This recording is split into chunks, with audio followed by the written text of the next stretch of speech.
കമൽ, മറ്റേതൊരു സ്ഥലത്തേക്കാളും ഇന്ന് തദ്ദേശ ഭരണ തെരഞ്ഞെടുപ്പ് നടക്കുന്ന ഈ ഘട്ടത്തിൽ വയനാട് ചൂരൽമല മുണ്ടക്കൈ മേഖല ഒരു പ്രത്യേക മാനസികാവസ്ഥയിലൂടെ കടന്നു പോകുന്ന ദിവസം കൂടിയാണല്ലോ.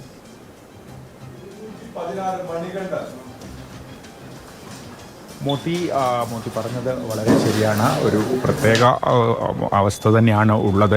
ഇപ്പോൾ നമ്മൾ കാണുന്ന ദൃശ്യങ്ങൾ ചൂരൽമല ബൂത്തിലെ 1-ാം വാർഡിലെ ദൃശ്യങ്ങളാണ്.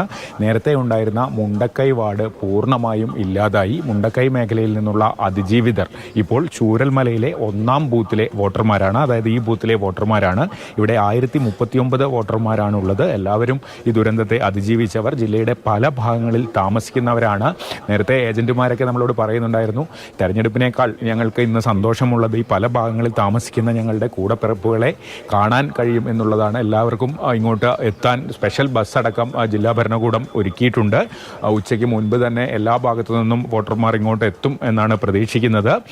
രണ്ടാമത് ഒരു ബൂത്ത് കൂടി ചൂരൽമല വാർഡിലുണ്ട്. അവിടെ 1216 വോട്ടർമാരാണുള്ളത്. ആകെ 2255 വോട്ടർമാരാണ് ചൂരൽമല വാർഡിലുള്ളത്. തൊട്ടടുത്ത അട്ടമലയിലെ ഒരു ബൂത്ത് കൂടി ഈ പ്രദേശത്ത് തന്നെയുണ്ട്.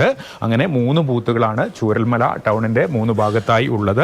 മുണ്ടക്കൈ പാലത്തിന് അക്കരെ ബൂത്തുകളോ ഇല്ല. അവിടെ ഇപ്പോഴാരും താമസവുമില്ല. ആ വാർഡും ഇല്ലാതായി. എന്തായാലും മോത്തി പറഞ്ഞതുപോലെ അതിജീവിതരുടെ ഒരു കൂടിച്ചേരൽ കൂടിയാണ് ഇന്ന് ഇവിടെ നടക്കുന്നത്. ഈ ബൂത്തിൽ പ്രത്യേകിച്ച് എല്ലാവരും പുറത്തുനിന്ന് വരുന്നവരാണ്. രാവിലെ കൃത്യം 7 മണിക്ക് തന്നെ പോളിംഗ് തുടങ്ങി. തൊട്ടടുത്ത് ഈ ചൂരൽമല സ്വദേശിയായ അസൈനാറാണ് ആദ്യത്തെ വോട്ട് രേഖപ്പെടുത്തിയത്. സ്ഥാനാർത്ഥി ഉൾപ്പെടെയുള്ള UDF സ്ഥാനാർത്ഥി ഉൾപ്പെടെയുള്ള ആളുകൾ വോട്ട് രേഖപ്പെടുത്തി കഴിഞ്ഞു. ഇപ്പോഴും ആളുകൾ എത്തിക്കൊണ്ട് നിൽക്കുന്നുണ്ട്. വലിയ ക്യൂ ഒന്നുമില്ല. ഞാൻ പറഞ്ഞതുപോലെ സ്പെഷ്യൽ ബസ്സുണ്ട്. ആ ബസ്സുകൾ എത്തുമ്പോഴായിരിക്കും കൂടുതൽ തിരക്ക് അനുഭവപ്പെടുക. കാരണം വളരെ ദൂരെ നിന്നടക്കം ആളുകൾ ഇങ്ങോട്ട് എത്തേണ്ടതുണ്ട്.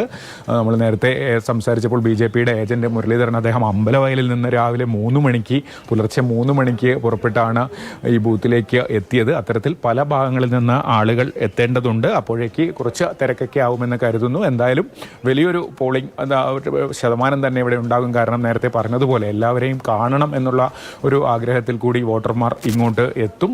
അതുകൊണ്ട് തന്നെ നല്ല രീതിയിലുള്ള ഒരു പോളിംഗ് ഈ ബൂത്തിൽ നടക്കാനാണ് സാധ്യത.